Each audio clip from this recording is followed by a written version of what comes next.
This season on DNA ID, a couple shot at a campground, a realtor waylaid at a home showing, a bookstore owner stabbed among her volumes, a young soldier dumped in a parking lot. What do all these tragic cases have in common? They are all cold cases solved after decades of frustration and futility by forensic genealogy. I'm Jess Betancourt, and in Season 2 of DNA ID, I'll bring you 24 more fascinating cases in which the killer eluded generations of investigators until science and some crafty genealogists cracked them at long last. Listen to DNA ID on your favorite podcast platform. New episodes drop every other Monday. Hello, everyone. I'm taking this week off, but I would never leave you hanging. So here is an episode of Brew Crime. It's called If It's Broke, Don't Fix It. Government Tomfoolery. Enjoy!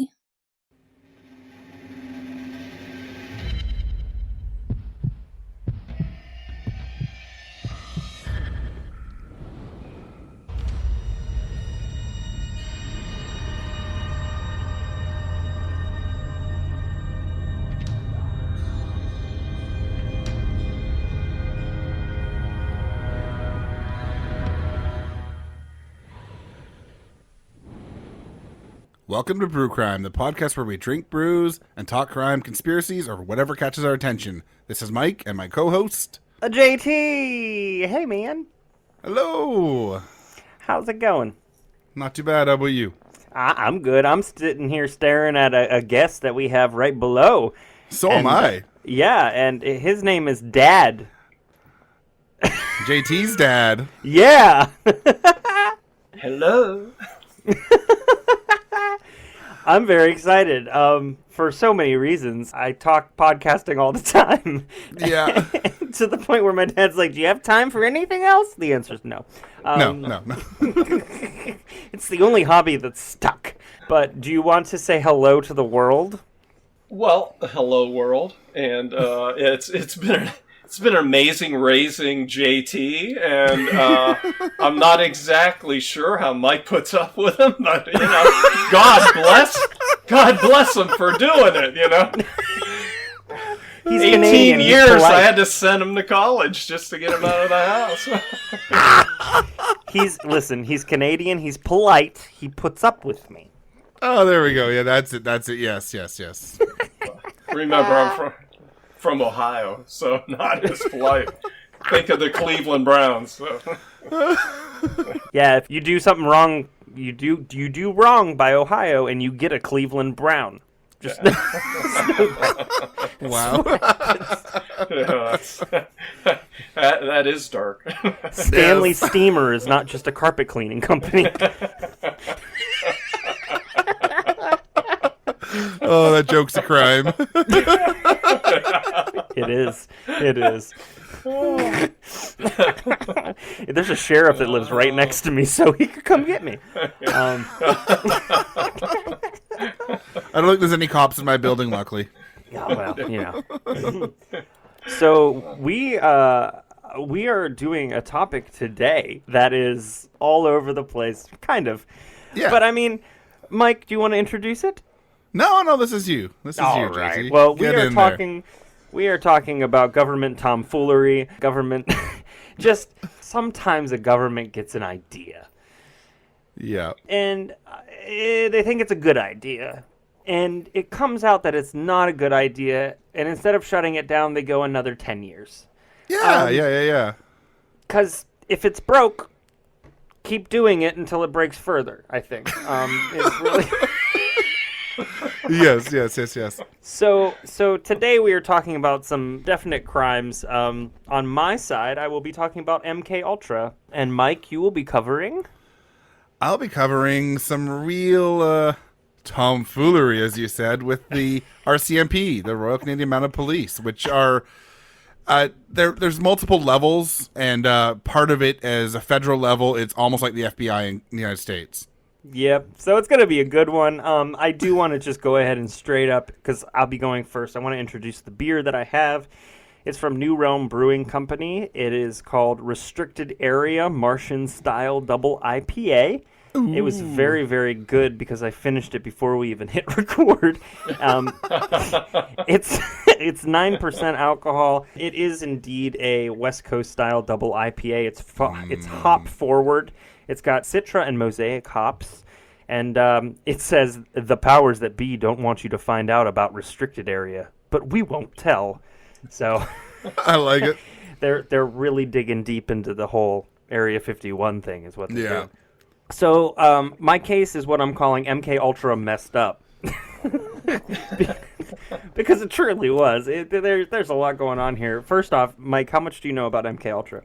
I know quite a bit. I've definitely listened to a lot of podcasts about MK Ultra. I've done some reading.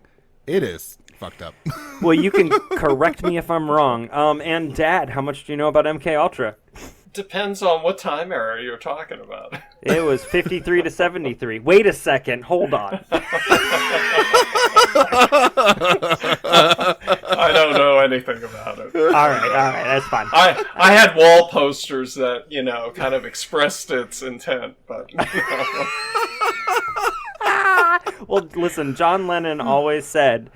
if anything, you can thank the government for introducing LSD to the country. No, that's true. They did experiment. It is indeed.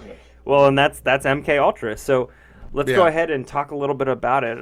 So control as a noun is defined as the power to influence or direct people's behavior or the course of events. And control as a verb, determine the behavior or supervise the running of. Control is such a weird word, but if I were to give you the following series of words, what would you think? And here they are. Cold War, international relations, brainwashing Nazi scientists, LSD, unwilling participants, mind control, and no checks or balances. Huh. Sounds like a Saturday night. No. I mean, I don't judge. Or it could be marriage. I'm not saying anything. Whoa, LSD and marriage, that's quite something.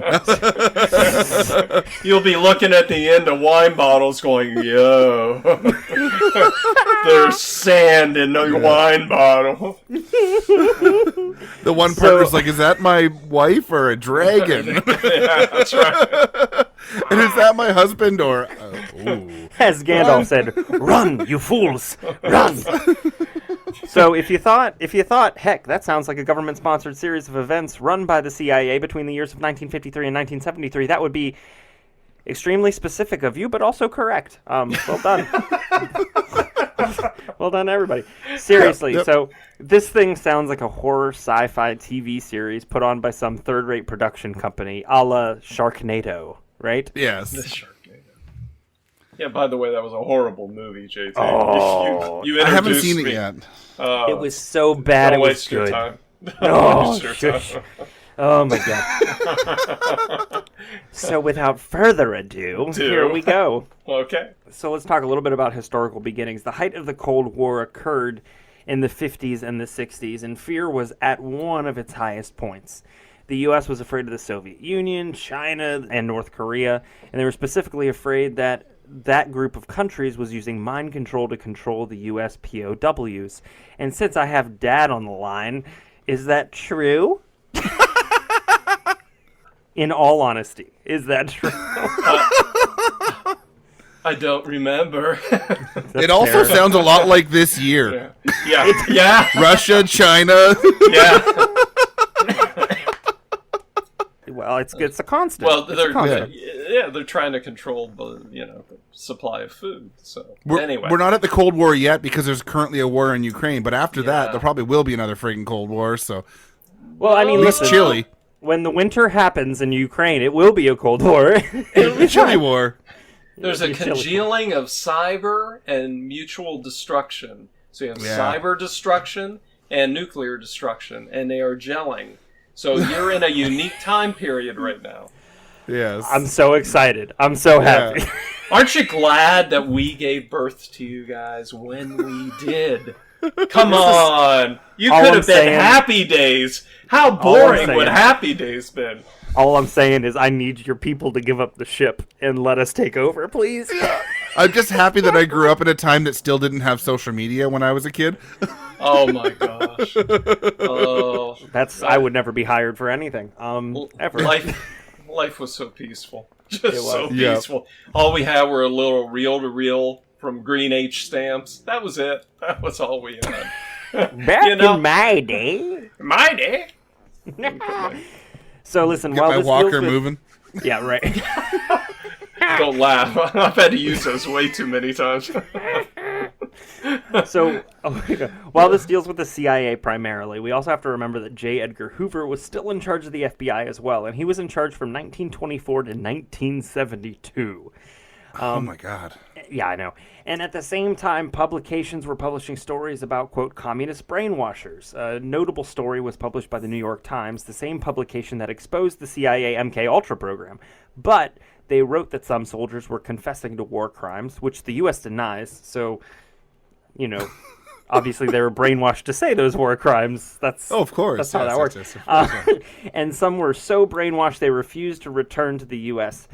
In addition to this, the U.S. was weeks away from sponsoring the overthrow of the democratically elected leader in Iran. News titles like New Evils Seen in Brainwashing and Brainwashing vs. Western Psychiatry were causing worry. Books like The Manchurian Candidate was driving the point home. Let's talk a little bit about Allen Dulles. Does anybody know about Allen Dulles? I know you do. Yep. He was the first civilian director of the CIA in 1953. The CIA was growing more and more powerful, and he gave a speech upon his appointment saying, quote, "In the past few years, we have become accustomed to hearing much about the battle for men's minds, the war of ideologies. I wonder, however, whether we clearly perceive the magnitude of the problem, whether we realize how sinister the battle for men's minds has become in Soviet hands. We might call it, in its new form, brain warfare." Ooh. He obviously didn't have a PR team. No. What about women's minds? At this point, no. Yeah. You know?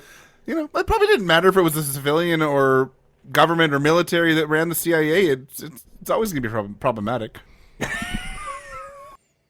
So a lot of the spread of communism was explained away with the use of brainwashing, and it made it easier for people to digest how such a vilified form of government could spread en masse, right? Obviously they were brainwashed or it wouldn't have spread. He called the Soviets' use of brainwashing abhorrent and nefarious, and this becomes extremely ironic in a bit. He said that our travels into mind control or brainwashing were hindered, the U.S. travels, because any non-consensual experiment, even on one's enemies, was antithetical to American values. Again, extremely ironic in a bit. Yeah. Not 3 days after his speech, he approved MK-Ultra. Now, I want people to understand that a lot of times the way MK-Ultra is presented is as a conspiracy theory. But the reality is that once a Freedom of Information Act request was requested, a lot came from that. And by that, I mean I downloaded all of the Black Vault's FOIAs of MKUltra. It's thousands of files, not just files. So you know it's tens of thousands of pages.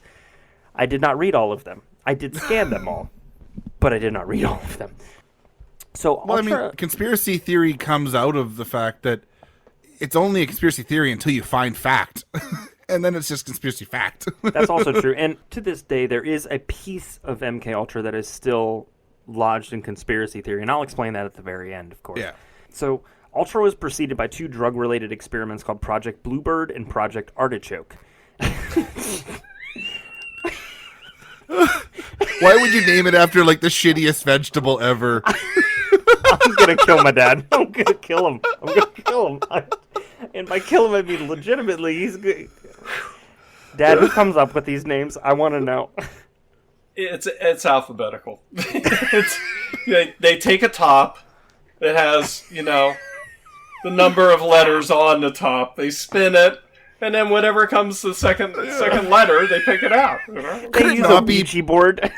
I would rather Project Aardvark. The jerk that nobody liked wanted to call it Project Asshat, but it just didn't fly. It didn't work. There's Project Anomaly. I like that. These projects research interrogation methods. It was a mind control program that gathered information, and the scope of the project can be explained by, quote, can we get control of an individual to the point in which he will do our bidding against his will and even against the fundamental laws of nature, such as self-preservation? That is a direct quote. I wasn't trying to be funny. I know it sounds like I'm trying to be funny, and people are now used to me trying to be funny, but that is legitimate. The U.S. used LSD on its people. Canada just legalized weed.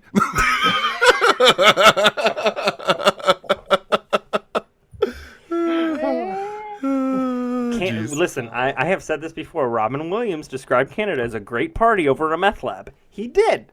He did. Anyways, okay.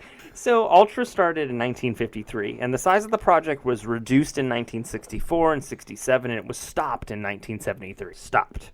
Yeah, quote unquote. Who knows? I don't know. So the project was organized by the CIA's Office of Scientific Intelligence and the United States Army Biological Warfare Laboratories. Where did it get its name? The MK indicated sponsorship of the technical services staff, and Ultra was originally a description of the classification of World War II intelligence. MK Ultra was focused in the U.S., while MK Delta was built to use MK Ultra materials abroad, and the project was eventually renamed MK Search, which attempted to find the perfect truth drug for use. Oh, okay. Yes. So Sidney Gottlieb was the head of the project. He was born in 1918. He attended Arkansas Tech University. He studied botany, organic chemistry, principles of dairying, because, you know, of course. We got to know how to milk a cow. The theories behind it. If he didn't know how to do it, he wasn't going to learn it in college. That's all I'm saying. Yeah, that's So, I'm sure he did utterly terrible in it, too. He just creamed all the tests. Oh, dairy. How dare you? The level of cheese in this. How dare you? How dare you? You know what? A really good location for MK Ultra would have been the town of Derry in Stephen King's It. It's true. That would have been brilliant. Might be the whole story, actually. It could be the entire crux of how that came about. Who knows? So him doing that earned him enough credits to be admitted to the University of Wisconsin, where he graduated magna cum laude in 1940. He then was admitted to the California Institute of Technology, where he earned his doctorate in biochemistry just 3 years later. And he worked in the Department of Agriculture, then the Food and Drug Administration, the National Research Council, only to end up as head of the MK Ultra program. The origin of the project, it was spawned out of a continuation of the work done in World War II. Work done by who, you ask? Who? Who do you think started the work that MK Ultra continued? Roger Daltrey? I see where you went with that, and I appreciate it. Yeah. No, it was Japanese facilities and Nazi concentration camps. So the project at one point utilized mescaline, which was a practice that Nazi doctors had started, actually. How do we know that they were extending the Nazi experiments? Well, they recruited, secretly, Nazi torturers and other doctors to continue experimentation. In fact, they were brought to Fort Detrick, Maryland, to instruct on the lethal uses of sarin gas. Ooh. So how awesome is that, right? Yay! NASA, MK Ultra. I don't know a thing. I do not know a thing. There is nothing like meeting your heroes. Yeah, not saying a word. I did not see that coming. So overall, there it is. I was waiting for it. You're back to the dairy jokes again, aren't you? Okay. So overall, they wanted to figure out how to control the mind of captives of the CIA, but they were also interested in the possibility of manipulating foreign leaders as well. November 18th, 1953, 10 scientists met in a cabin in Maryland, and they agreed that to understand the value of a drug like LSD, they would need an unwitting experiment, also known as persons not fully aware of the facts. That's what unwitting stands for. In an interview with journalist Stephen Kinzer, someone who spent years studying the program, he said, quote, Gottlieb wanted to create a way to seize control of people's minds, and he realized it was a two-part process. First, you had to blast away the existing mind. And second, you had to find a way to insert a new mind into that resulting void. We didn't get too far on number 2, but he did a lot of work on number 1. Which, he's constipated. That's what that means. so Pissing the night away. We're back to prostates again, aren't we? well, you do have to prostate yourself in front of Gottlieb, right? That's terrible. Okay, so one of the biggest things that MK Ultra did was introduce a brand new drug into the U.S. I don't think this surprises many folks about the CIA and drugs being introduced, because this kind of is a trend. I mean, you know what? There's one good thing that came out of MK Ultra then. Pink Floyd. Hey! Because if it wasn't for LSD, we would not have Pink Floyd, I don't think. You wouldn't even know there's a dark side of the moon. Exactly. You would not know. We wouldn't have heard about the wall either. That's right. I was going to say, we wouldn't know that there's always another brick. We would just wouldn't know. Yeah, that's right. It's out there. It's in the Milky Way. Exactly. So, Gottlieb brought LSD to America. He is literally the godfather. So how did he do this? He arranged for the CIA to pay $240,000, which is $2.6 million today. I had to do the math, because, Mike, at this point, you know that I go one step too far. Well, what with inflation right now, would it be like 2.7? It's like the gas pump. It's 5.7.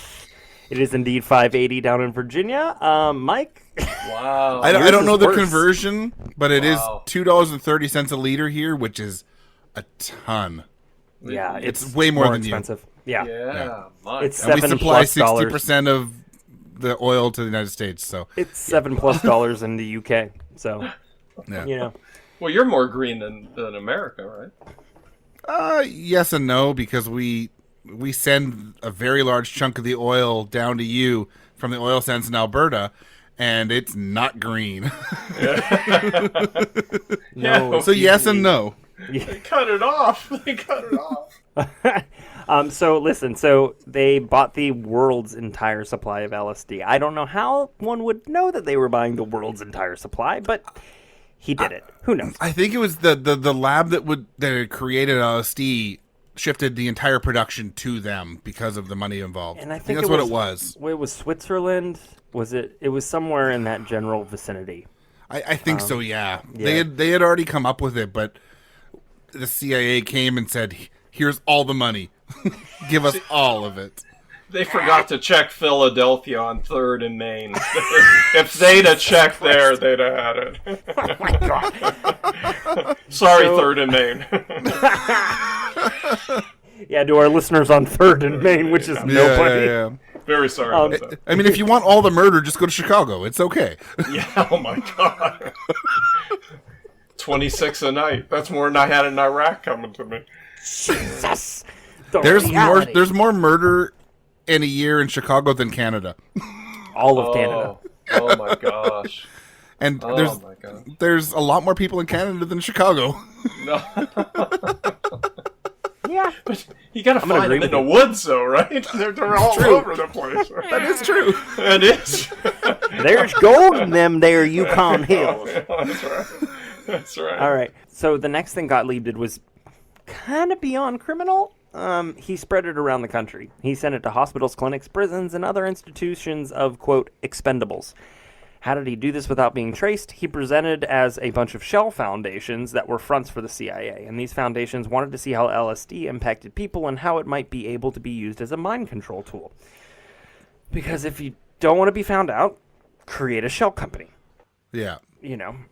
So some famous folks that were in the project: Ken Casey, which was the author of The One Flew Over the Cuckoo's Nest; Robert Hunter, the lyricist for the Grateful Dead. So we have Gottlieb to thank for the Grateful Dead.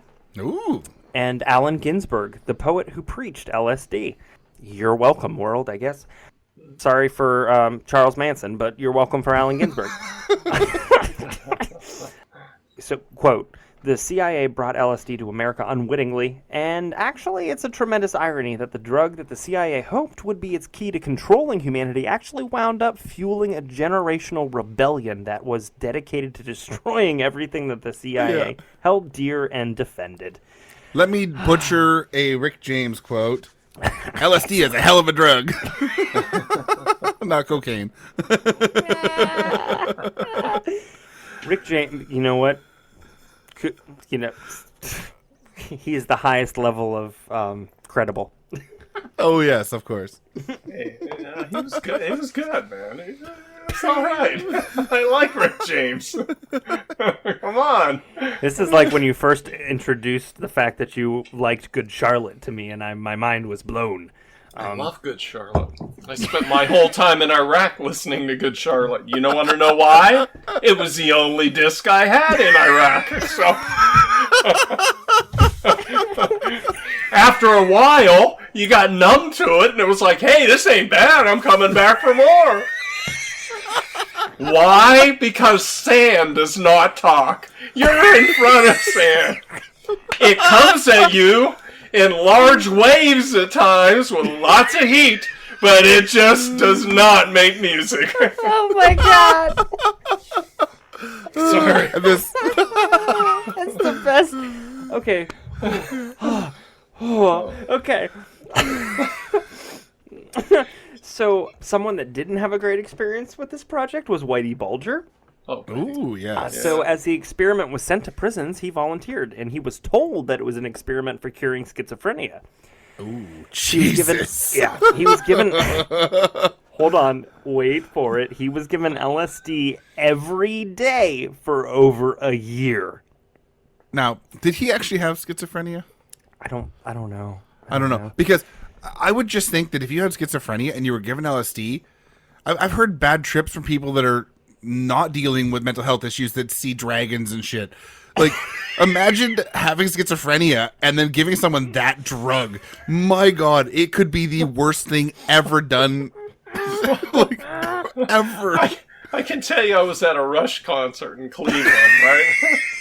Oh, I'm sorry. And 2112 comes on, right?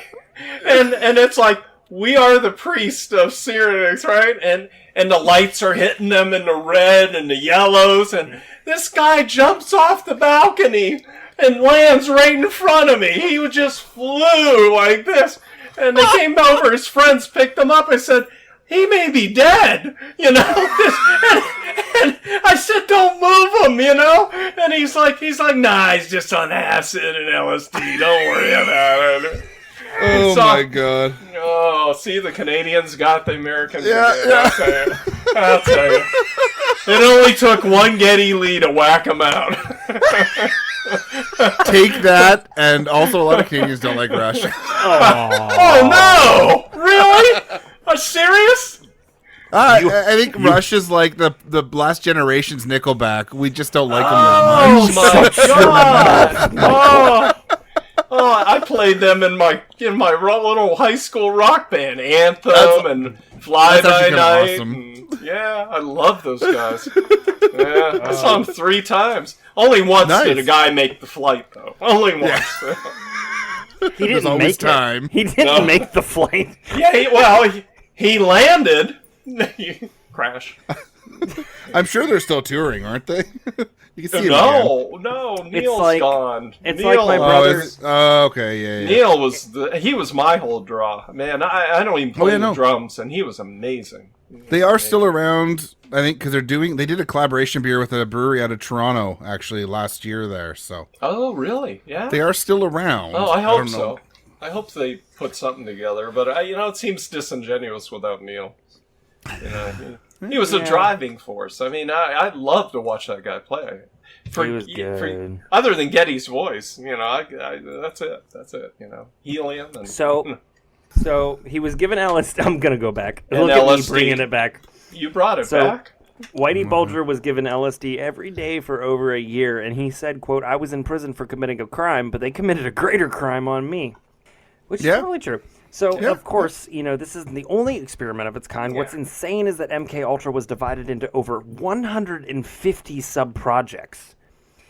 These projects span the United States and the globe. They administered Yes. these experiments and drugs to CIA employees, military personnel, doctors, other government agents, prostitutes, mentally ill patients, and members of the general public. And it was all done without the subject's knowledge. And in 1977, Senator Ted Kennedy said, quote, the deputy director of the CIA revealed that over 30 universities and institutions were involved in an, quote, extensive testing and experimentation program. Even in Canada. Yeah, we're going to get there. Okay, we are good, going to good, get yeah. there, my friend. Do you want to hear a John F. Kennedy quote? Oh, God, tell me. Sincerity is always the subject to proof. It's too deep. I'm 3 beers in.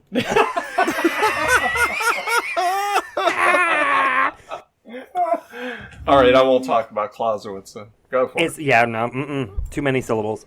Yeah. We could go through every Are those project that I was opposite of able. vowels? No.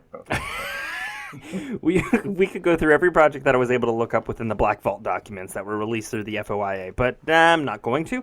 That would be a whole other podcast, and I have enough of them. I don't need another one. Mike can tell you that. I'm currently almost at 5. So Gottlieb himself, as time wore on, became sadistic. First, he was given a ton of money. He was given 6% of the CIA's operating budget back in the 50s, only to be increased, I would imagine, over the project's timeline. The CIA budget in 53, because of course I looked it up, was $587 million. 6%, $35.22 million. Today, that same amount would be the equivalent of $381,364,006. Imagine how much LSD you could buy for that. Nowadays? So let's talk about just a few of the things that would happen during MK Ultra, specifically by Gottlieb, although we kind of know that a lot was happening everywhere. Honestly, when you hear about some of these things happening with average citizens, just assume that it was 100 times worse for those who were deemed expendable by the day and age. So here are some of the things. Feel free to interrupt when you want to.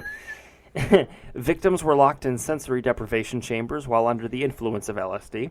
Ugh.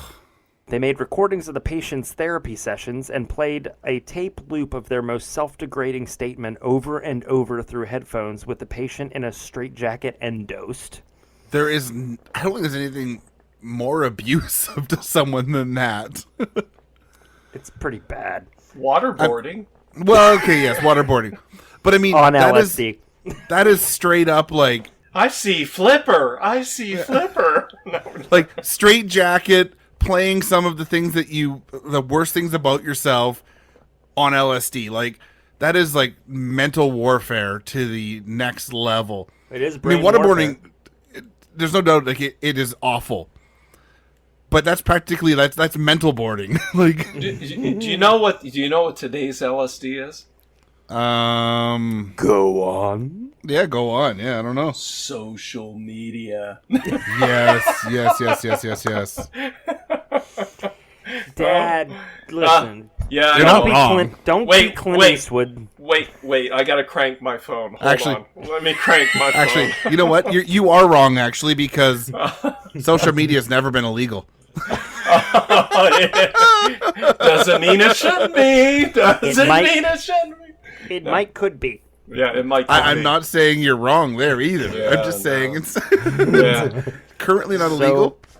Well, yeah, So it's like that's- eye candy all the time. You know. It's like, Well, yeah, it depends on who you're following. So a mental patient. I didn't raise you that way. No, but I mean, you don't I get to did. judge how a tree grows. It's all about liberal arts schools. I'm telling you. Oh my god! All right, so I'm going to continue with this terrible list. A mental patient once received a dose of LSD for 174 days. The CIA generally dosed single targets, finding volunteers when they could, but sometimes they just slipped the drug into the drink of other CIA employees. Yeah. Recruiting subjects was often illegal as well. How? I'm so glad you asked, guys. I'm so glad you asked. Let's take a look at Operation Midnight Climax. Thank you. I love this story. So We're back to milking cows. I was about to ask what you think about the operation was about, but you just told me. There it is. No, I mean, that cow's name is John, but okay. The other one was Glee. So, Dad, do you know about Operation Midnight Climax? I can't deny. I plead the fifth. No, I just said I can't deny. Yeah, I can't deny. He's heard of it. Yeah. Two different things. Literally all of Trump's kids up in New York. I plead the fifth. I had to put one thing in there that was going to make No, you it's say okay. I just watched the discussion on 6 January. So. the beginning. Yeah. It's very irritating. The arrests? What? Yeah. It's irritating that was so fucked up. That's when it was irritating about it is. It is. So the CIA set up several brothels to find a selection of men too embarrassed to talk about the events. One was located on 225 Chestnut Street in San Francisco.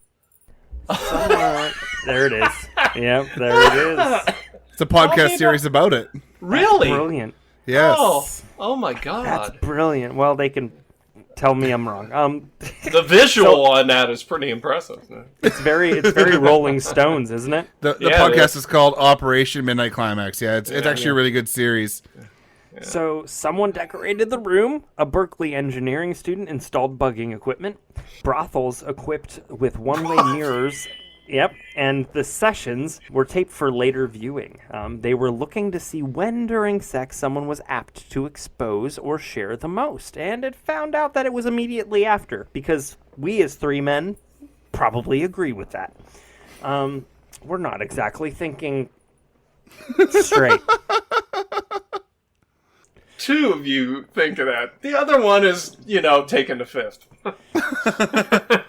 Hey, I'm in Canada. You cannot plead the fifth here. It is not a thing here. Is it a 6th? A 7th? Nope, there's no amendments for you here. Oh, God. So, Yeah. They were... Also, firearms are a privilege, not a right, and Oh, yeah. a lot of differences. Oh, my gosh. I'm just gonna hold my ball. I'm just gonna hold my ball. Yeah, we don't have freedom of speech. We have freedom of expression, which doesn't protect hate speech. It's just differences. Really? Yeah. Well, that almost makes sense. Yeah. Exactly. Yeah. I think there's a lot of Western countries that have freedom of expression. Yeah. Yeah, but we also, don't use the metric system, so... Like the rest of the world. Yeah. I still can't figure out what 2.5 means. I just can't put it together. It's a really old iOS. We go in meters and kilometers. You guys go in how many football fields? That's right. That's because people can't usually add. Wait, let me stop my foot. How many toes? I got 5. I'm good. He had to count, guys. He had to count.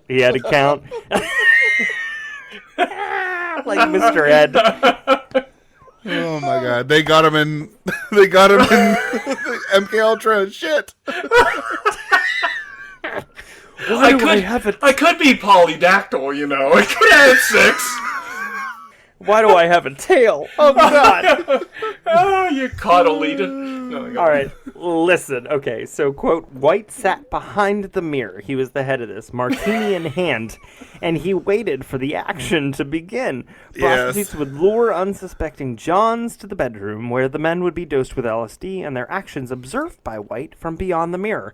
As payment to their services, the sex workers received a small amounts of cash, as well as a guarantee from White that he'd intercede when the women inevitably had run-ins with law enforcement in the future. Does anybody really believe that he interceded? No. No, I don't either. First off, nowadays... it sounds like an excuse for voyeurism. What the hell? Yeah. Nowadays there's porn websites. Then he had Operation Midnight Climax. I could see Kermit the Frog looking at the 2 old guys up in the balcony. Oh, let's watch these guys go. I swear, every porn website out there should try to book Operation Midnight Climax as their .com. Oh my God! Listen, Mike, it's too long to type in. Nobody has that kind of time. No. I'm done by the time I search it. It's fine.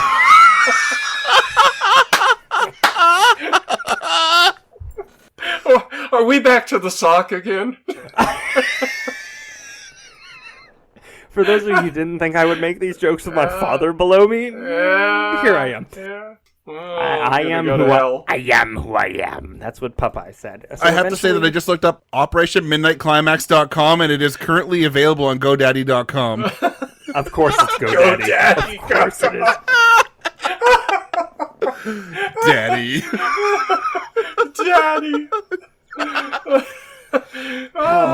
Daddy. Get me a collar and a leash. It'll be fun. There was a club in Korea named that. I'm not kidding. Which I one? know you're not. I walked by it all the time. I was on my way to make a suit. I just walked by it. Except for Fridays. No, I had duty then. That's what they all say. So eventually they changed the purpose of the focus on just literally the sex. Officials began asking questions like how to work with prostitutes, how they could be trained, and how they would handle state secrets. And White said, quote, "I toiled wholeheartedly in the vineyards because it was fun, fun, fun. Where else could a red-blooded American boy lie, kill, cheat, steal, rape, and pillage with the sanction and blessing of the All-Highest?" Is that where the Beach Boys got the song? Fun, fun, fun, Fun. Back to Charles Manson again. Oh, there we go. I mean, What is that? The 7 Degrees of Charles Kevin Manson. Bacon? Oh, yeah. Charles Manson. oh my God, that's a whole nother game. Holy shit. That's So they did have subjects who gave their consent, but of course, as any scientific project will do, those people experienced even worse experiments. There was a selection of volunteers given LSD for 69 days. And they didn't just use LSD, though. Nah.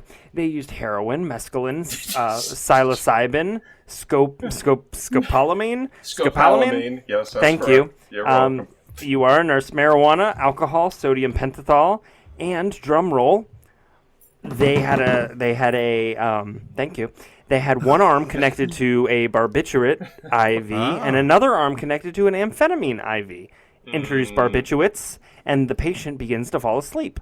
Immediately release the amphetamines, and the subject would babble. And it was, quote, sometimes possible to ask questions and get useful answers. Sometimes.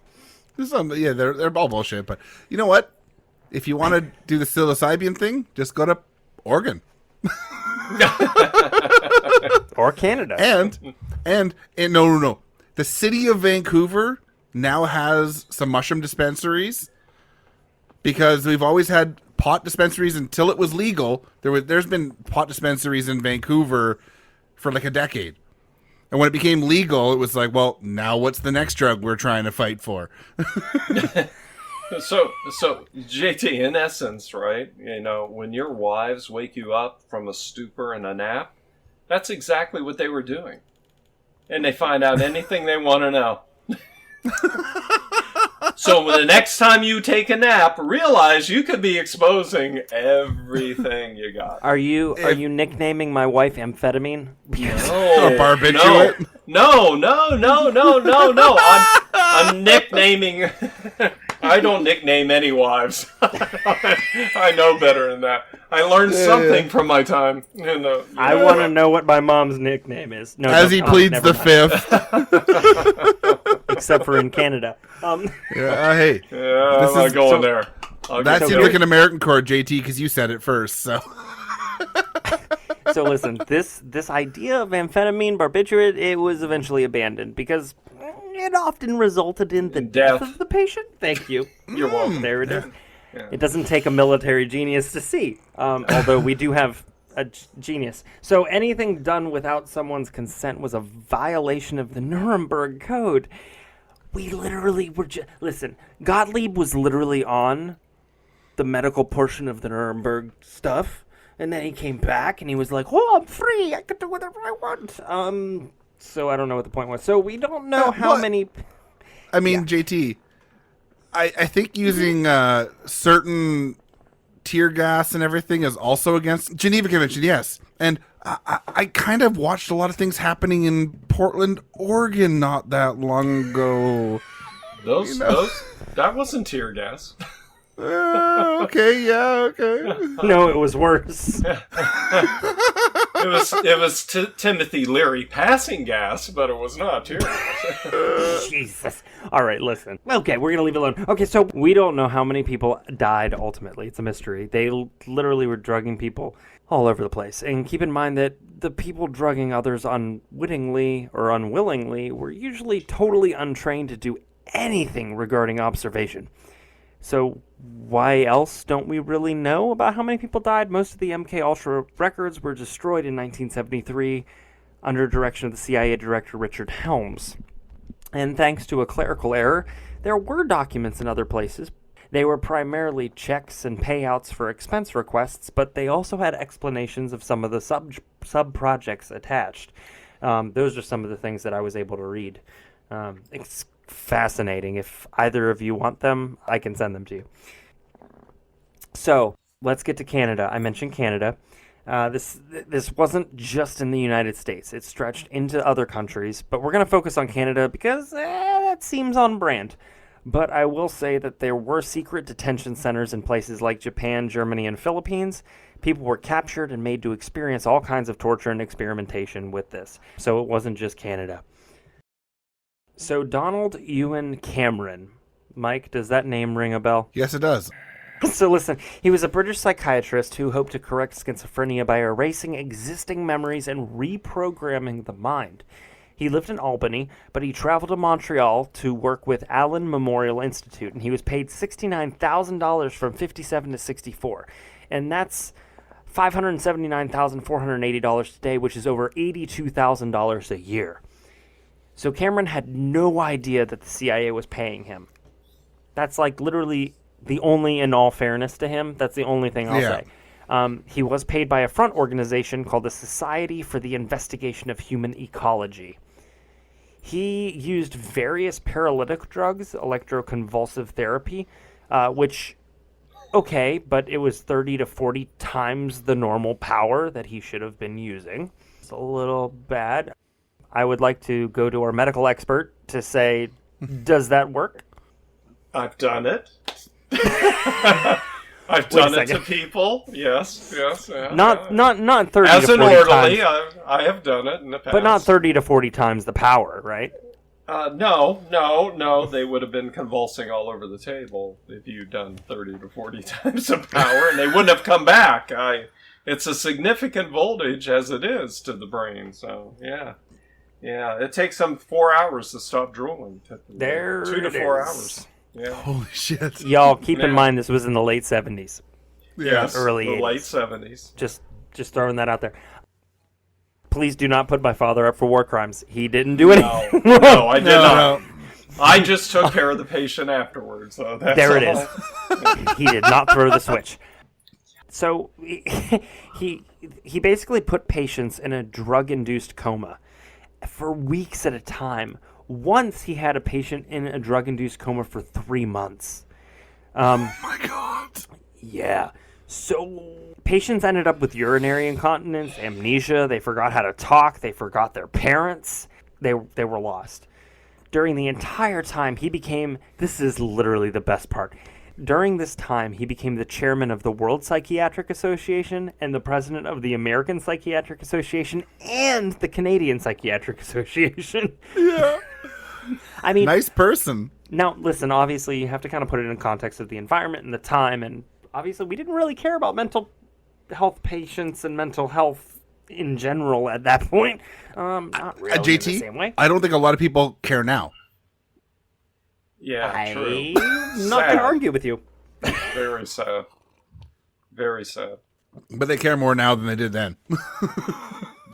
The bar was your very generation. low. Your generation actually cares more now than we did, and the generation before. But it's still pretty rough. It's not great. It's very evident by, mass shootings. Okay, so Canada has never come out with a list of victims, actually. Mike, is that true? I don't know of any list either, no. Okay. So Lloyd Schreier is a big name in Canada in terms of the treatment of this doctor. So his mother was experimented on while she was pregnant with him, and she was absolutely unwitting. She had no idea about the facts of this case. She slept 30 days at a time while she was given 4 or 5 barbiturates and amphetamines at a time.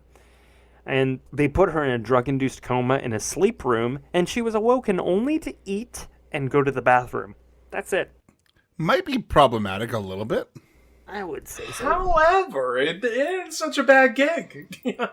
I mean, you think about it, they're feeding you, they're bathing you, it's okay. As someone that doesn't sleep all that much, Yeah. you're probably not totally wrong, but Yeah, you'd probably be terrorism to you. Oh. So she received electroshock therapy until she was 8 months pregnant because at that point it was deemed too dangerous. And in 6 months she had 29 electroshock therapy treatments. They call it therapy. I don't know about that. Dad, does that sound like a lot? How many again? 29 in 6 months. It's a lot. Okay. Yeah. Yeah, I want to say that Could they talk? I mean, we'll get there. Literally. We'll get there. Oh, okay. We will get there. And I do want to say that Dad does have BSN and what else? Enough. Enough. That's enough. A lot more. Yeah. Let me say this. He's more qualified than I am. Damn it. So she went through repatterning, which involved breaking down her mind through drugs and electroshock therapy to work with a clean mind and reprogram, and psychic driving, which was recorded messages to the patients for up to 20 hours a day, asleep or awake. And at the end of her time there, his mother was incontinent, mute, and had trouble swallowing. She had to relearn everything. that's messed up. That's seriously fucked up. So she had Lloyd, but she had no idea what to do with the baby. She even forgot how to boil water. So how's somebody gonna take care of a baby? She said, quote, "I had a new baby and I didn't know what to do with the baby. I had help, a baby nurse, but she had to have a day off and she left me with a book. And I'll just give you a little example from the book. When you hear the baby cry, go to the room. Pick up the baby and step by step how to feed the baby." And that was very frightening. Yeah, that's terrifying. And I think I read that in Dr. Spock's book. That's actually probably true.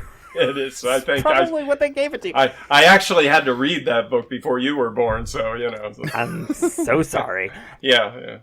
I just had to get guilt. So Canada provided funding to Cameron even longer than the CIA. So 77 former patients, in terms of them Blame receiving Canada, blame Canada. welcome to South Park. You want to hear the first Canadian song I ever heard? There it JT is. played it on his trumpet. Oh, Canada. I heard that song 50 million times on his trumpet. It was like, for God's sakes, quit squeaking the Canada side of it. And it was out of tune every time. I was like, oh my God, I remember It's that song. okay. I moved on to a louder instrument called the saxophone. And they are now sounded both in better. my garage.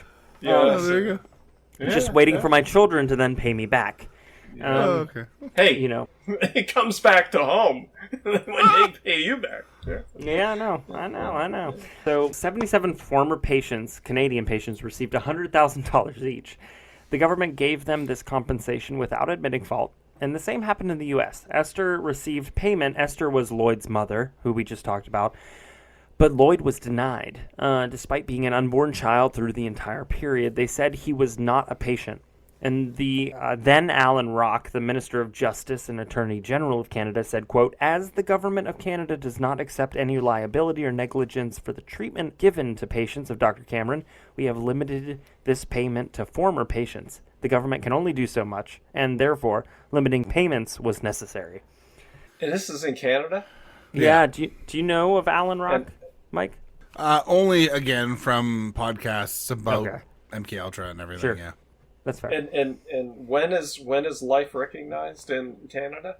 Do they have that issue? That's a good question. That is actually a good question. And I'm not 100% sure, truthfully. That's okay. We aren't either. It is a solid debate between generation after generation. Yeah, it definitely is. I am curious to see what Canada does as a bordering country. Abortion was a crime in Canada until 88. Yeah. While much of the project was scaled back in the late 60s, it officially ended in 73 when, as explained before, Helms destroyed a lot of the documentation. In 1977, Senator Edward Kennedy oversaw a congressional hearing about this project following the 1976 Church Committee report. Ex-CIA employers were asked to attend in order to answer questions like, why? Well, but if also, it's called the Church Committee or whatever, like send them to the Catholic Church so they can actually so they can confess. confess. So, but I mean, also they asked who oversaw the programs, how participants were identified, and any programs that had continued.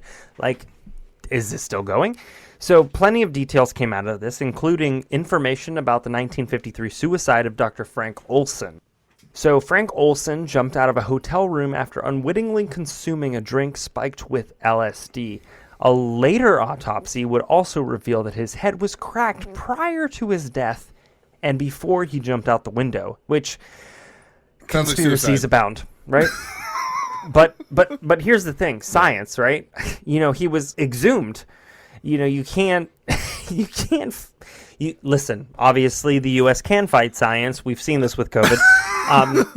Today, I think. People tend to fight science.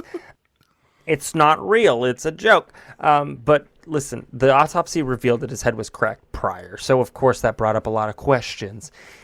He had approached supervisors. Here's another thing that brings up questions. He approached supervisors to let them know that he doubted the morality of the project, and he was asked to resign from the CIA.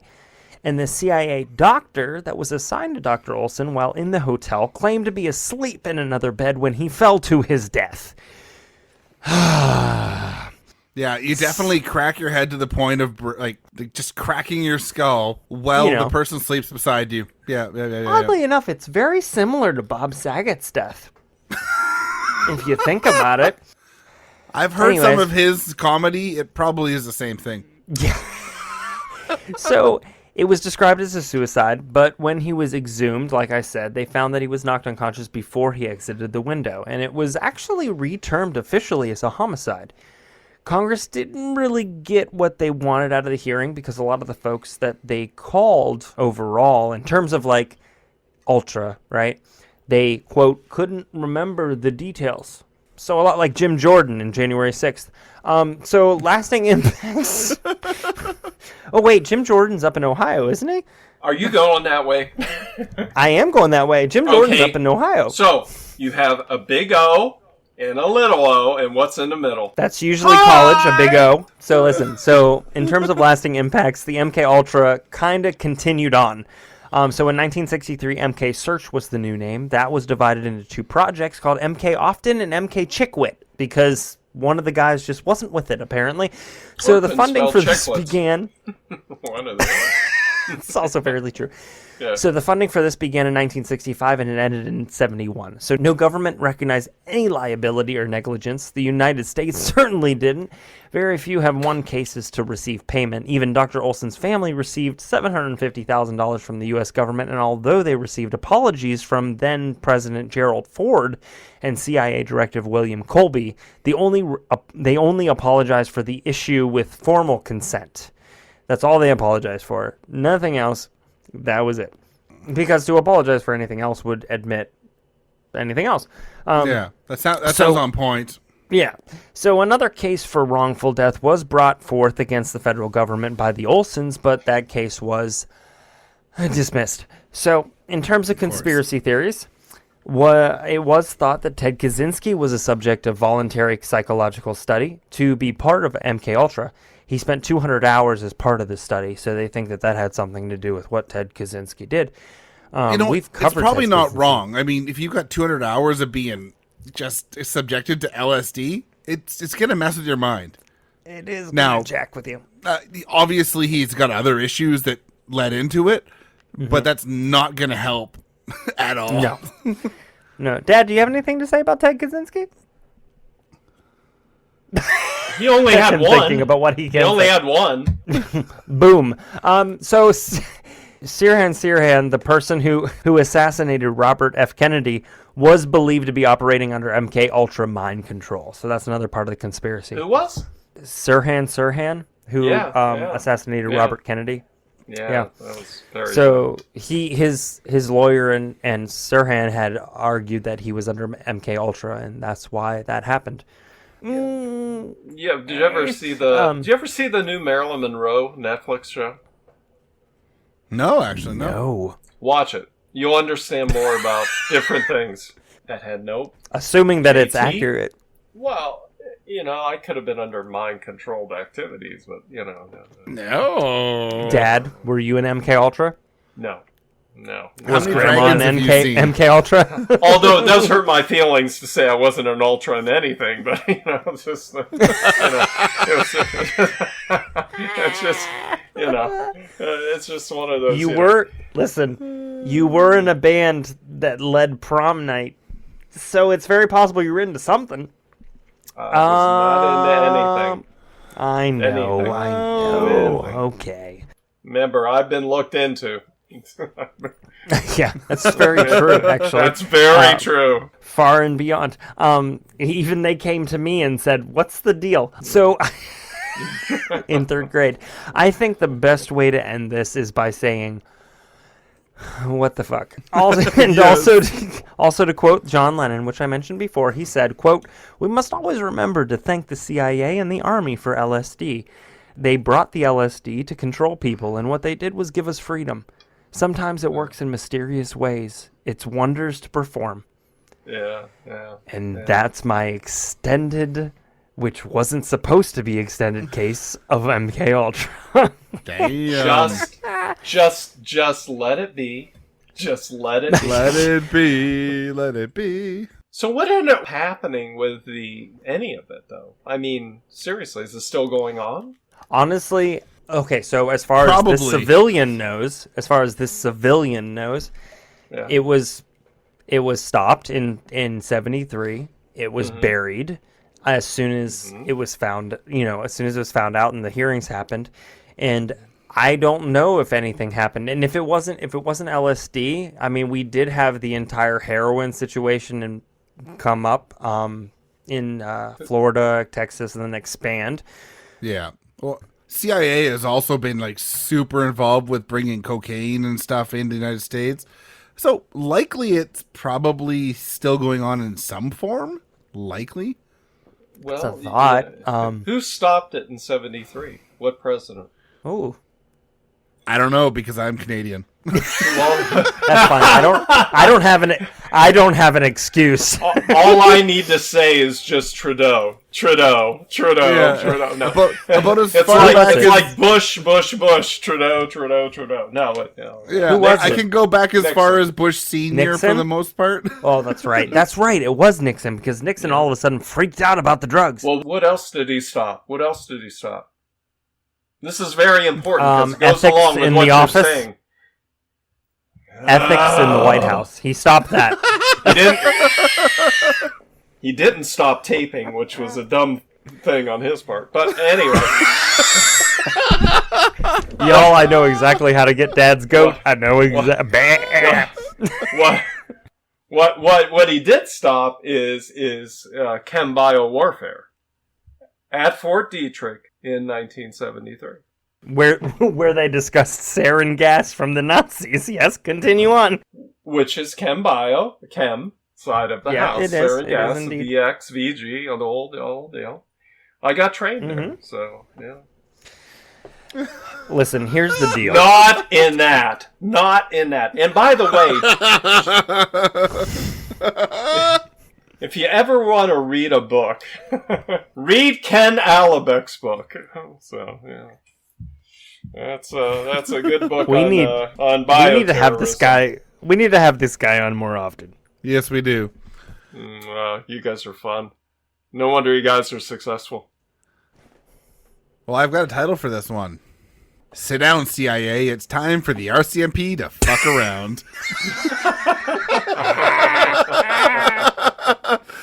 I planned this title because I knew what you were doing, JT. All right. Now, I picked this beer up while I was on holiday in Toronto. Really good brewery in Toronto called Alehouse. This is called the Instigator, which is a West Coast style IPA, and it's 6.5% alcohol. It's slightly cloudy for a West Coast IPA, kind of that copper color. Nice white head on it, nice lacing. Got like tropical notes on the aroma. It's semi-sweet, kind of floral. As for the flavor, it's definitely tropical. There's some bitterness in there, not a lot though. Kind of herbal, a little bit of tropical. Pretty easy drinking for the 6.5% alcohol that it is. Super tasty. It did say distributor Timothy Leary, so just saying. There's a theme here. They would be into that, I think. They'd be into that. Yeah. They're located in Toronto, Ontario. Great little brewery. Well, not little really, but compared to the U.S. breweries, they're smaller. They make really good beer. Well, as I'm going to be an instigator here, we have all heard about MK Ultra at this point, where the CIA drugged half the world, it seems. Yeah, also true. The CIA ran drugs in South America and more, right? Like, the CIA is well known for causing some shit around the world. Yeah. But the RCMP, or Royal Canadian Mounted Police, at a federal level, is basically Canada's FBI. Mm-hmm. The RCMP has municipal, provincial, and also federal police forces. While the FBI can only get involved when federal laws are broken, the RCMP can get involved at every level, as the legal system is not based on an individual province like the United States is with the states. So RCMP is involved regardless in a lot of cases. Okay. Unfortunately, with this kind of power can come some serious issues, and the RCMP has had many of them. With great power comes great responsibility, and they don't take it. Who would have thunk, right? Yeah. Let's just get into a few of these bigger issues. Yes, sir. So, this is the FLQ, the Black Panthers, and the RCMP. Jesus Christ. Good gracious. No. World domination next. Why not? This is what we call jumping the shark. Wow. JT's dad. Have you heard of the FLQ? Have you heard of the FLQ? FLQ. Think Quebec. You've No. met original Trudeau. French Liberation. Yes. You're in the right area, sort of. Okay. In the early 1970s in Quebec, Canada's French-speaking province, there was a huge push for separation from Canada. The FLQ, or the Front de Liberation de Quebec, was a militant independent movement in the province that used terrorism to try and make Quebec an independent and socialist country. Ah. They would set more than 200 bombs and would rob people between 1963 and 1970. 6 people would lose their lives. They would abduct James Cross, the British trade minister, on October 5th, 1970. So this went from 2 to 11. Yeah. Spinal Tap wise. 2 to 11? Oh, I get it. I get it. Yeah. Yeah, there it is. Yeah. Drink another beer, you'll be fine. On October 10th, they would abduct Pierre Laporte, the Quebec Minister of Labour and Minister of Immigration. This would lead to Justin Trudeau's father, then Prime Minister Pierre Elliott Trudeau. He would put in the War Measures Act in place and mobilize the military in Quebec. In the end of the October crisis, Pierre Laporte would be murdered and James Cross would be rescued. Trudeau would withdraw troops on January 5th, 1971. So yeah, martial law was in place. Yeah. Many of the leaders of the FLQ were arrested or given passage to Cuba. There was even really? talk that FLQ members... Yeah, Hold on. definitely. Hold on, Mike. Without a return ticket? I mean, really? Oh, no, that was part of their demands. They were to be sent to Cuba. Yeah. I was going to Oh, say, wow. we skipped the U.S. We went straight to Cuba. Which, by the way... Well, no, they wanted to create Quebec as a socialist country, right? So... Wow. They moved to Cuba because of that. And I mean, Dad already knows. I mean, like, Canada's a lot more open to Cuba, right? Oh, yeah, no, I've been we to are. Cuba. It's great. Beautiful country. It's got some issues, but beautiful country. Trudeau would withdraw troops on January 5th, 1971. Many of the leaders of the FLQ were arrested or given passage to Cuba. There was even talk that FLQ members had been training with Palestinian militants in Jordan. So you've turned it from 11 to 20. Okay, Yeah. Continue on. That's not fucking around. Like, they're not So- just joking. It's not No. It's not a let's roll a d20 to figure out what happens. It's Not like, at all. So All right. there is some background for Quebec at the time. I'm not going to cover that whole era really, but there's some Yeah. background. So there was definitely some serious unrest, but the police are not supposed to join in the terrorism, are they? I feel like that's a rhetorical question. It's the antithesis of terrorism. It's supposed to be or something Yeah. like that. Now, only a few years later, in 1972, the government was pissed that the RCMP got caught with their pants down with the October crisis, and they wanted change, and they wanted it now. I want my money and I want it now. So they wanted them to change their pants, which were halfway down. So that was pretty good. Mm-hmm. Yeah, they were already halfway there, right? Halfway there. Halfway there. It sucks Change when you is shit your good. pants. Change is good. Yep. A small group with the RCMP would steal 14 cases of explosives from a construction site in Quebec in the spring of 1972, and they had a plan. Mike, Yes. did you let them do that? I wasn't alive yet, so no. I know, I'm just kidding. Oh, you guys being are a making me jerk. feel I'm being so an young. asshole. So young. Yeah. I feel so young. So- I was rocking out by then. They would hide them in an undercover squad car, then move them around from a summer home of one of the cops, and then bury them in a field. Seriously? So how Yeah. do they get? I mean, is the ability to have control over these types of things, is it loose in Canada, or is it? I mean, do they take it seriously? Yeah, that's why they had to steal them. They had planned to plant them on the FLQ property and blame them. They had even planned to try and plant FLQ members' fingerprints on some of the explosives. So wait, are you saying that the government tried to plant something on somebody's own property to then explode and then blame it on the actual organization that it exploded on? Yes, 100%. That plays. In the end, the buried dynamite was soaking up water in the ground and would end up being so unsafe that the RCMP would have to safely detonate it to not kill anyone. Nothing to see here, eh? Nothing Yeah. to see here.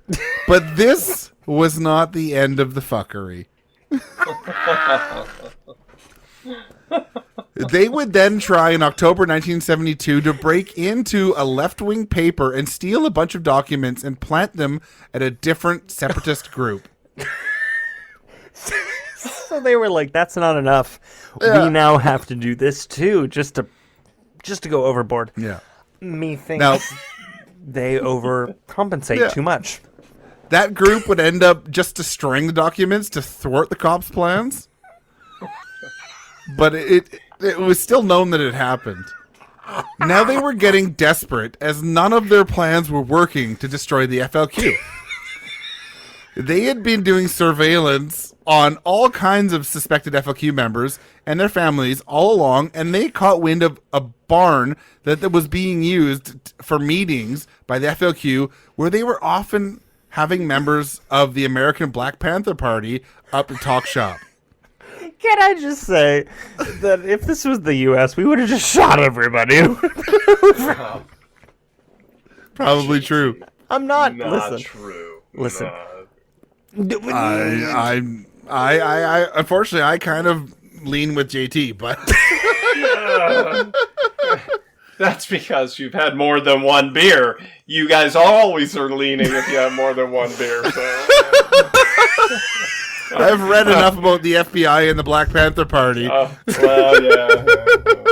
It was not a pretty picture. Having lived through No, that, it it was wasn't. not a pretty picture. Yeah. Nope.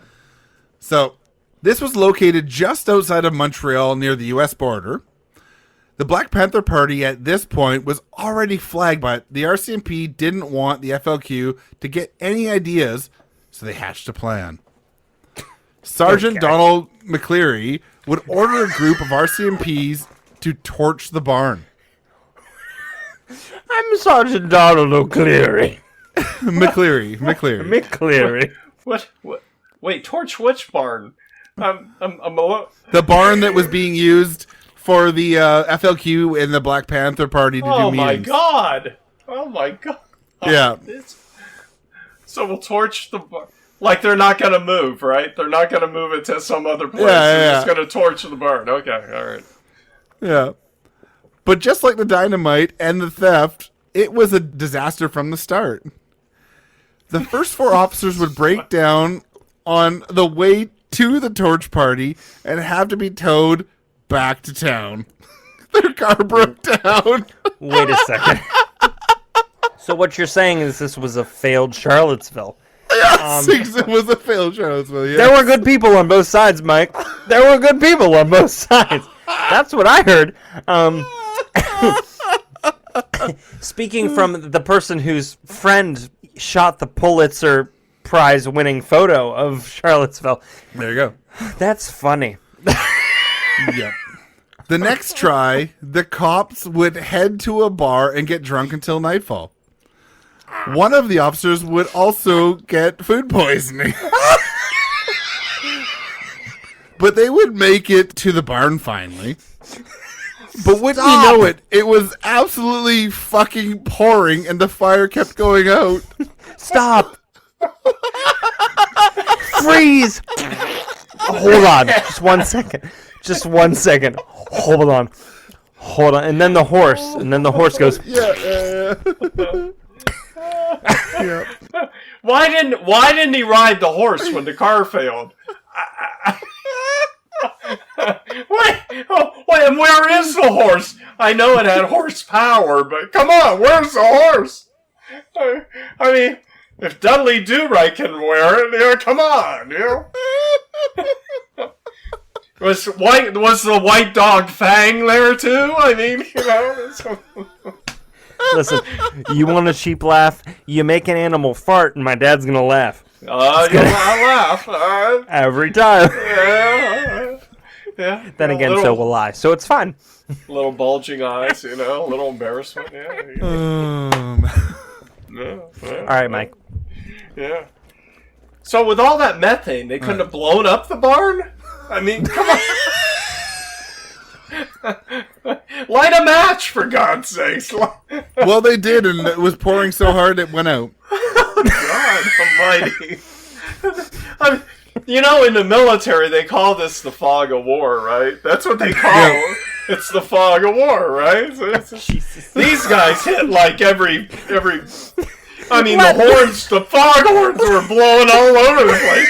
They couldn't hear that. They couldn't stop themselves. Let's just keep going.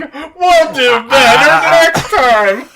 Wait, there's lightning. Oh, I missed the barn. Damn.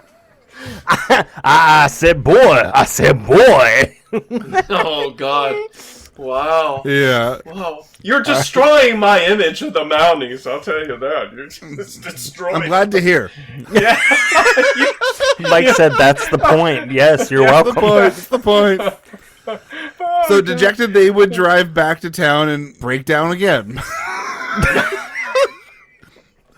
What the fuck is with cops and shitty cars? Listen, man. They're supposed to be on on the horses. 70s, but They're Jesus supposed Christ. to be on horses. That's the problem. For God's sakes. Listen, ever since the British are coming and it wasn't fast enough, it just never played out. The cars... The 70s? Wait a second. We had muscle cars back then. Come on. I mean, God, those were good days. And they broke down when they weren't going fast. How'd that muscle car work out for you, Dad? Well, I had a Chevette. So there it is. All right. You're welcome. Everybody who's of the age is laughing, and everybody else who's younger has no idea. Look Mike, up a continue. Chevette. It was a hot car. Hot. So- it was red black interior. So now they drove back to town dejected because the fucking car broke down again. But did the fire go out? It turned out that in the end, some of the smoldering fire went up. Okay. It was a total loss. Oh, God. What? This would not become public knowledge for 5 years. Of course not. Officers involved would end up jailed, and resignations would be given for higher-ups in the RCMP. Listen, Whoa, Mike, wait a second. I thought you said this. I've learned. I thought you said they were the FBI. Oh, yes. I have learned this. I've heard some shit in the FBI, too, now. You know, I can. I've learned that the more embarrassing something is, the more years it takes to come out. That's what I've learned. At least a year. January. The presidency. We're back to the dairy farm again, so you need to stop. January 6th. It took 18 months. This is what I'm saying. All right. This would lead to the removal of some of the RCMP's power and the creation of a Civilian Intelligence Service, or CSIS, the Canadian Security Intelligence Service, which, so it's now Canada's CIA without the crazy out-of-country operations, but it is Canada's CIA, basically. So they have no power inside Canada now. They have, they're basically intelligence outside of Canada for Canada. Huh. CSIS. CSIS. CSIS, yes. I love the guy in the government who's just like, look, this is clever. Get ready. Nobody's ever heard of this before. Yeah. It's a metal band. I'll admit that CSIS once got shit for not being open on weekends. Years ago.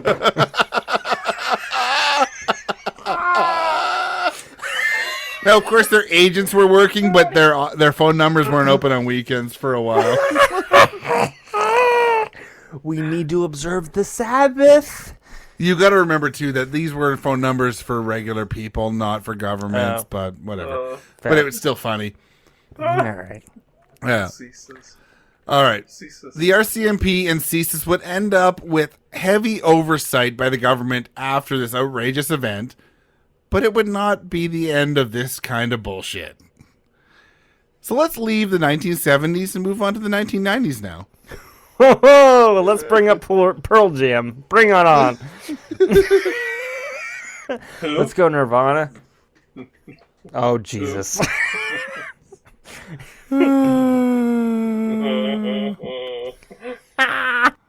Spin the black circle. Olivia Newton-John. Now let's bring up Olivia Newton-John. There we go. No, we won't. No, we won't. All right. So I got a title for this part too. When the torch doesn't work, let's try the bomb. Oh God. Yes.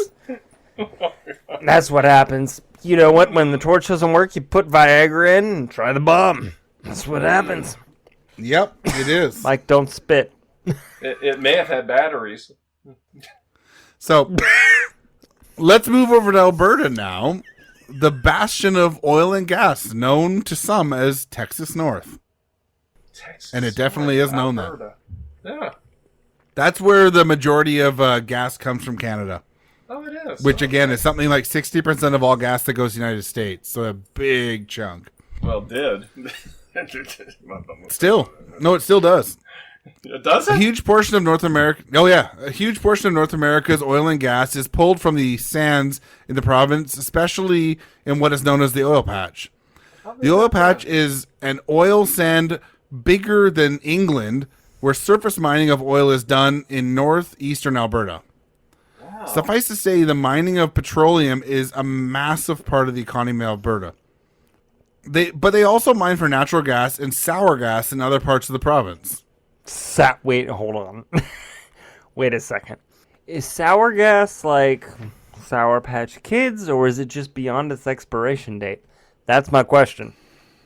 So sour gas is a natural gas or any other gas containing significant amounts of hydrogen sulfide. Oh, like a cow. So natural gas is usually considered sour if there is more than 5.7 milligrams of H2S per cubic meter of natural gas. Okay. So it takes a lot more refining. I'd hate to be that person who has to measure that.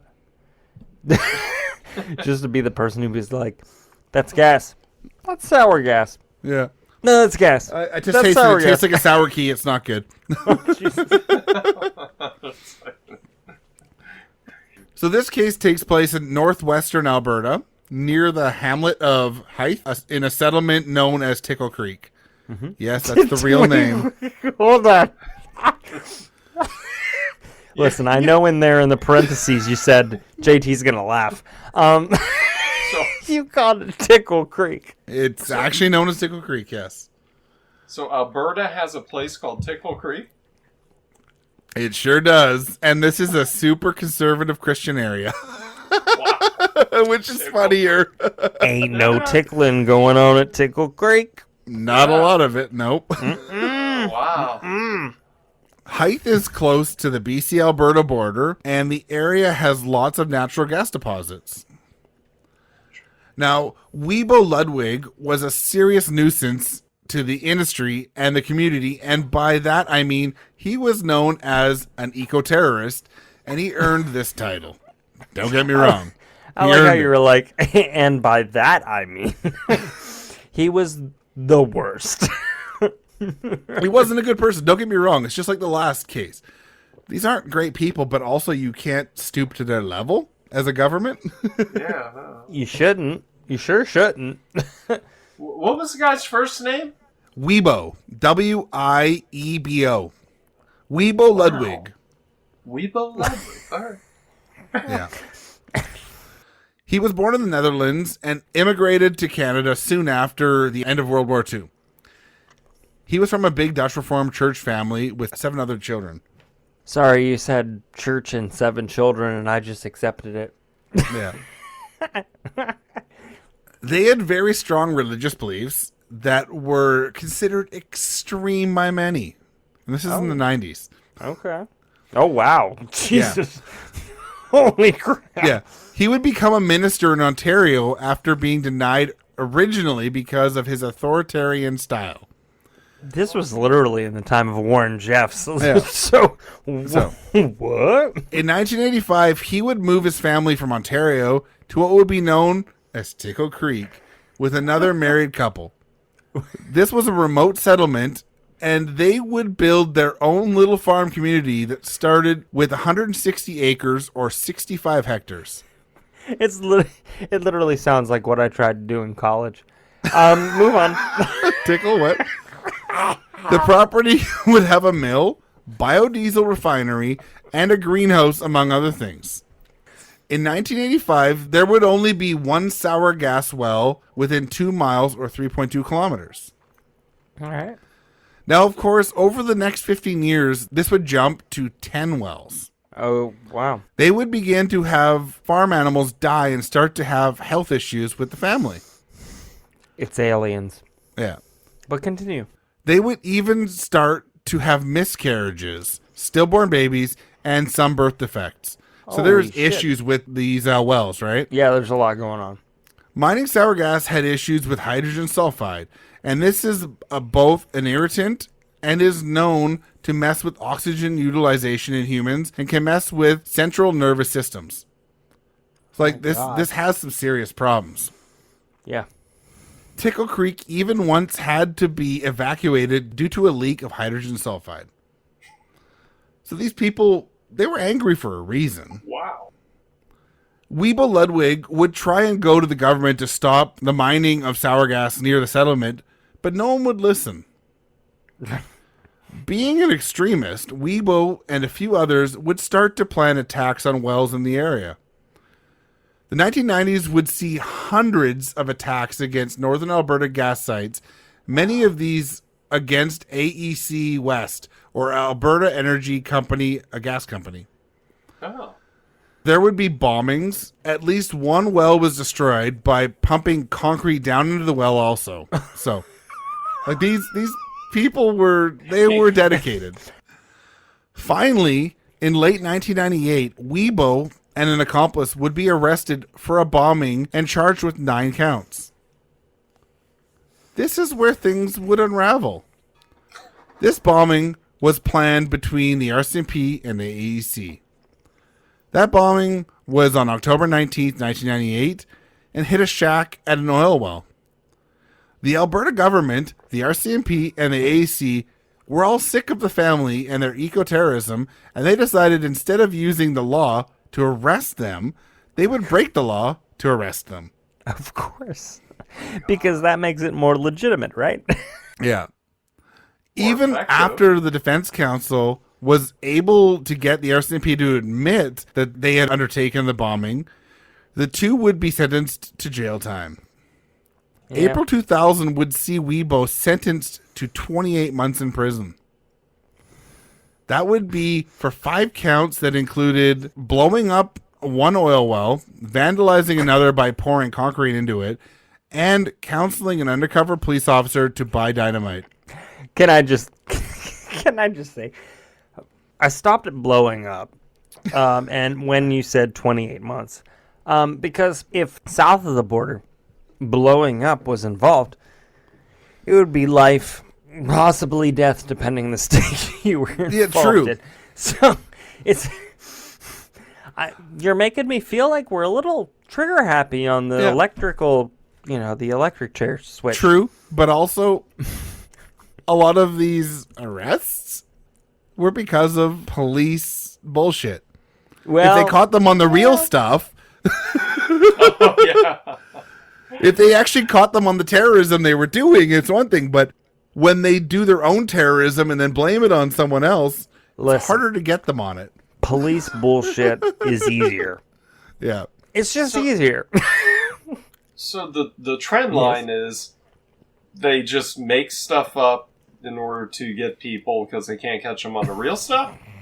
Not even that. They literally blew up some shacks at a mine to try to get these people. God. They literally created caused it. their own terrorism to try to get these terrorists. I I'm sorry, but you can't catch illegal activity with more illegal activity.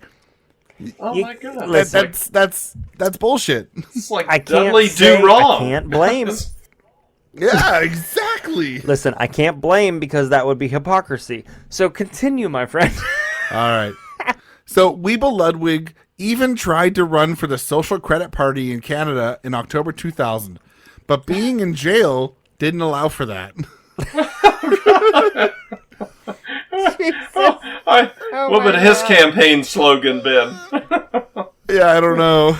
Tickle me, Let pink. me free. I don't know. Tickle me Creek. Soap. Tickle me Creek, yeah.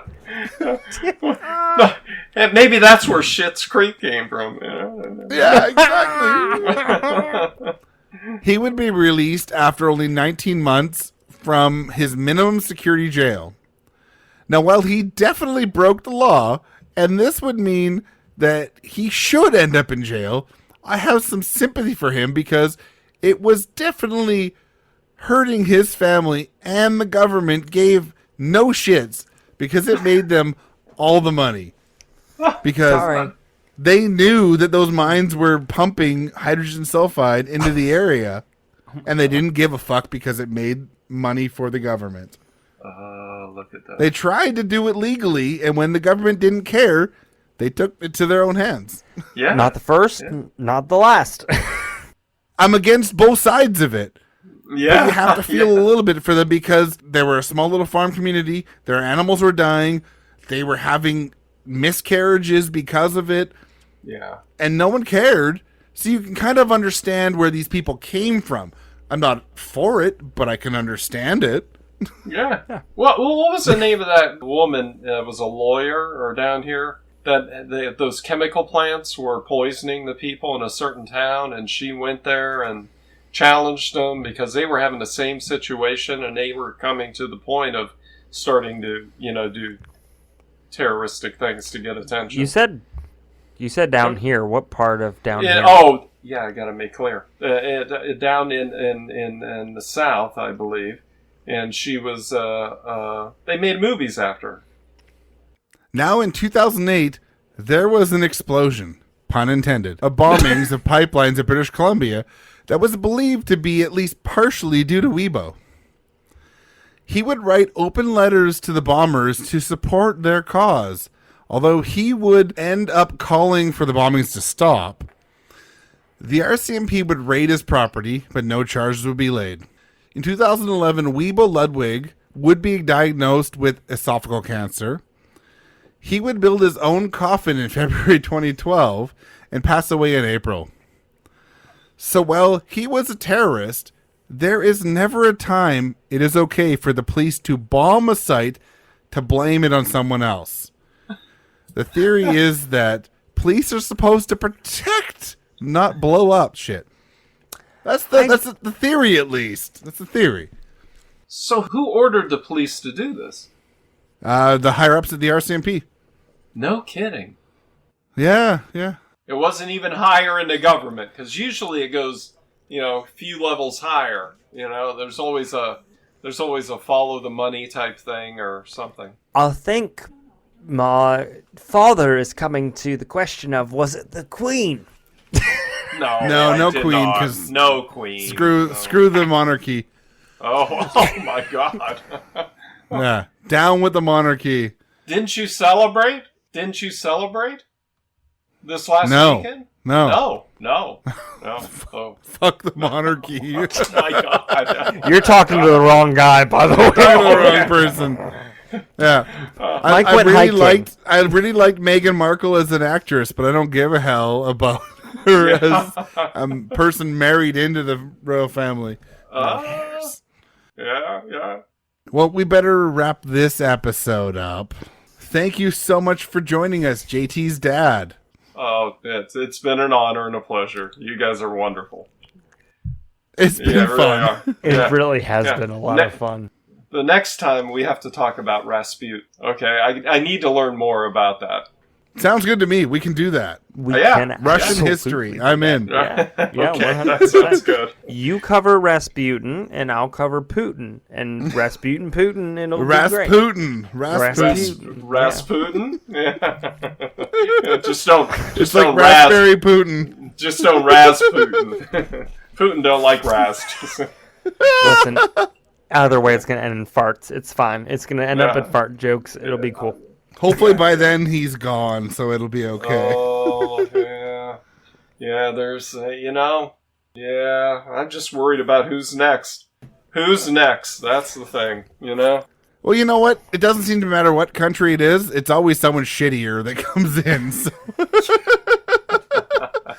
Politics are not getting better in the world right now. They're not. No, They really they're not. aren't. No. Yeah. Yeah. It's The more integrated we make the world, the more we hate each other. I swear to God. Just the opposite of what globalism was supposed to do. It's because we want to feel like we can get together, but we can't tolerate each other. Yeah. The more democratically elected people we topple, it's okay. No. It's true, though. It is true. You heard it here first. Mike is sending the RCMP down to the U.S. Hey, we kept you guys out in the War of 1812. Not hey. What? Hey. You did what? In the War of 1812? What did you do? I'm going to let this one happen. Yeah, I'm going to sit back and let this one happen. Wait a second. We sent you guys back. Wow. It's all about Lake Erie, isn't it? I know it's all about Lake Erie. Yeah. The only country, now of course we weren't an independent country at the time, but the only country to ever invade the United States was Canada. Yeah. It might have been Britain, but here's the thing. We set fire to the White House. This is what every follower of our podcast needs to know. We are about to create another group, Facebook messaging group, and this is going to be a lot of fun for me to watch. Oh my gosh, I cannot believe it. Thanks so much for tuning into our podcast today. If you'd like to send us a message, you can email us at brewcrime@pacificbeerchat.com. You can find us on all the social medias at brewcrime. If you want to find our sources and everything, go to brewcrime.com. And if you'd like to go to our store, you can either click on our website or go to tpublic.com and search Brewcrime Podcast. It's easier if you just go to brewcrime.com. And if you'd like to support the show, you can go to patreon.com/brewcrime.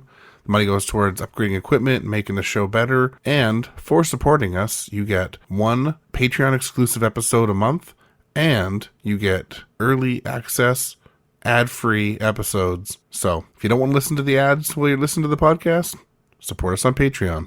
So shout out to our supporters, True Crime Nana, 3 Biz In Podcast, Amber, and the Phase of Our Life Podcast. Cheers. All cases on Brew Crime are written by Mike and JT or a writer we credit on the episode, and sources are put into our show notes for each episode. We always want to give credit to the people that research the cases we talk about. Check out our store at tpublic.com/stores/brew-crime-podcast, where you can purchase gear like t-shirts, phone cases, stickers, pillows, and all kinds of other cool stuff. Brew Crime's intro was created by Mike using Creative Commons Attribution licensed audio from purple-planet.com, soundbible.com, and freesoundeffects.com. Logo designed by Ben Greenberg.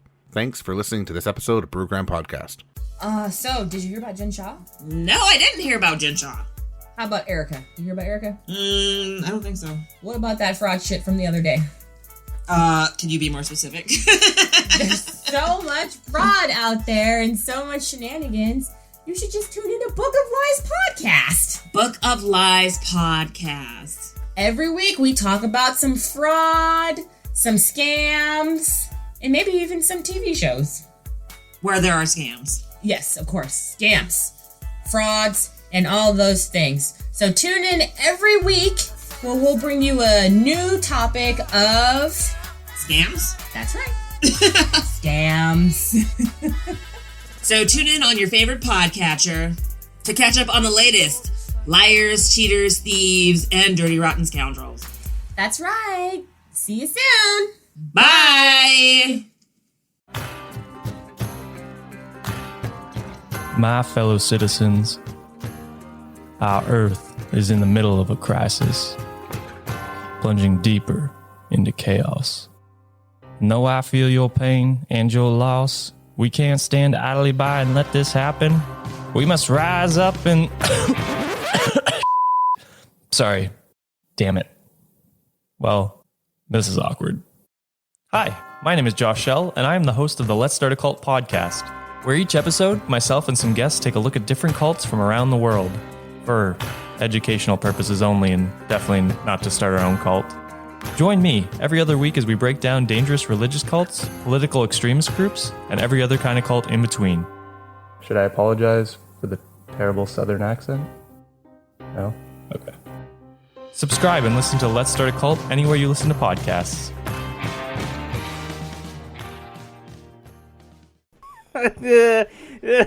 For those of you playing the home game, my father just showed me Mao Zedong on guerrilla warfare. That's a cool thing to have. I mean, that's what happens when you're in, different colleges that cover that. Researched interrogation methods, mind control programs that gathered. Are you tapping, Dad? Oh. It's okay. Just don't tap on the table. You can tap all you want on everything. Oh, of course, Machiavelli. You're gonna bring in all the books. Nice. All right. So the next thing that... Oh, God. What? No, sorry. No. I was going to go use a historical reference. Forget it. No, go for it. I mean, our people are intelligent. It referenced Benedict Arnold. Go ahead. Oh, well. Operating Brothers... By the way, JT, if you had 2 balls on your microphone, would you be caressing them like that? I just wanted to know. For the sake of this podcast, I would do anything. No. You guys got a great podcast. So, thanks. Yeah.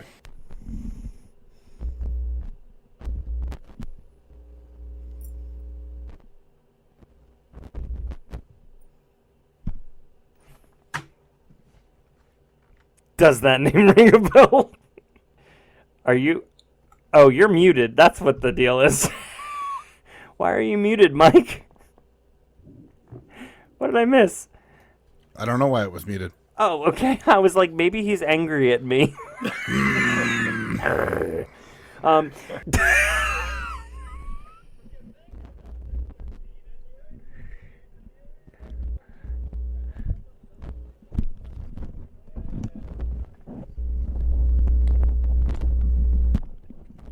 JT, come on now. Stop playing with your cord. It just keeps making noise. They do have vasectomies for that. He's touching after his ball and his cord. And after my 2 children, it's looking pretty good. We won't even talk about the mic.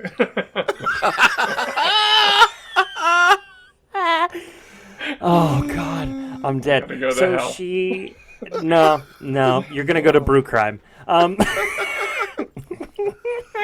You know what, Mike? That's a new shirt. Brew Crime one way, hell the other. Heaven question mark. All right, so Canada. I won't even tell you what you did to me, but that's what's up.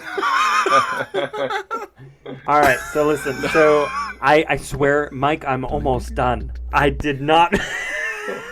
Didn't know it was going to go this long. Stop, microphone. I'm here. What? Oh my God. Okay, hold on. Change. If you remove the vas deferens, That's better. you have no trouble at all.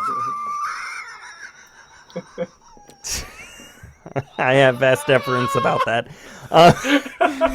So listen, I just didn't want it to block my face, but here we are.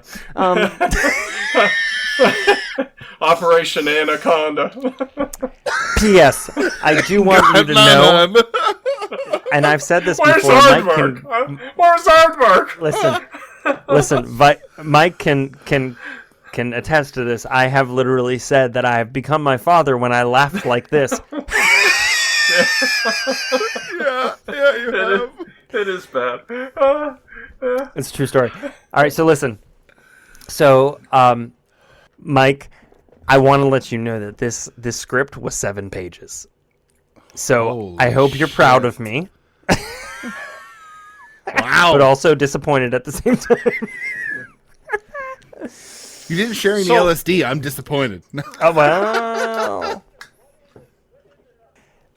This is obviously going to be an extended episode. Yes, it is. You all are welcome. Mike, it's your go, my friend. I think this isn't the beer that I'm having, but one of the favorite beers I have from them is called Cock Puncher. Which their logo, it used to be just a picture of a rooster and a boxing glove. And now they've redone it because they moved into cans to go into the government liquor stores there. They've diversified. Yeah, so now it's a picture of a rooster with 2 boxing gloves on. But this is a different beer. I just want to say that the new logo is very much the logo of Operation Midnight Climax. So Let me find it here. You know, in America, they have a new one. It's called Pecker Hops. All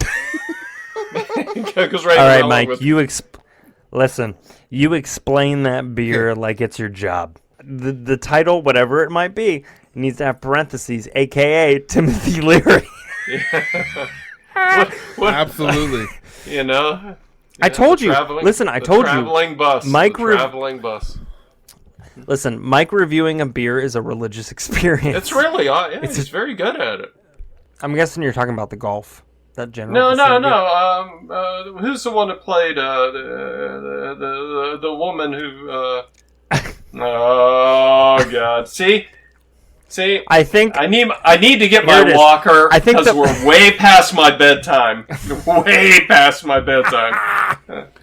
We really are.